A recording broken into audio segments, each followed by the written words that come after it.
Ako ang ginagawa ninyong punching bag para hindi napapansin, nakikita, naririnig ng mga tao ang kalukuhan, ang korupsyon, at ang katiwalian na ginagawa sa gobyerno. Magpa-drug test tayong lahat. Simulan namin sa Office of the Vice President. Ayaw nila tayong pigilan dahil hindi tayo sumusunod sa kanila. Hindi tayo nabibili ng pera. O ayun, nandito pala si Pipi Sara. Meron minsan iahatid sa atin. Hello po, Vice Sara, Vice Pipi, nandito po kami. Kasama ko po si Congressman Marcoleta, yung anak. Si Atty. Paulo po nandito. Medyo may delay. Ayan.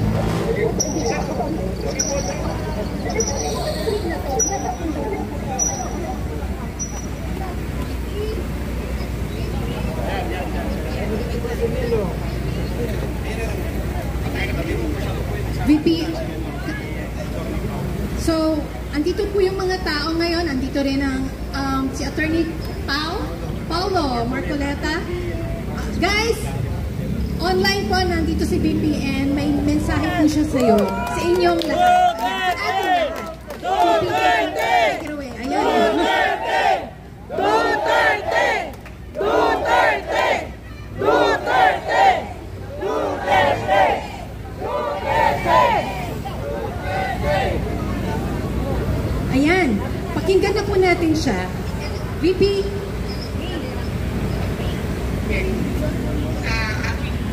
Sa aking mga kababayan na nandiyan sa Federal Center, online, social media,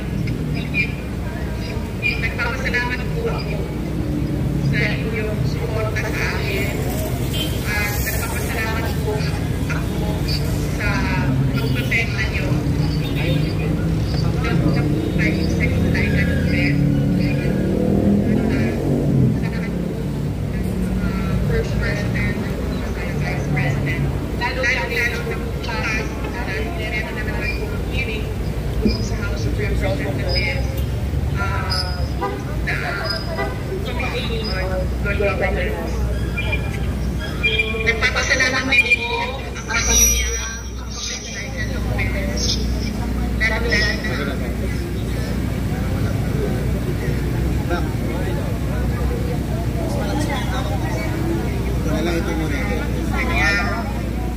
alam po natin, malaki po yung trauma.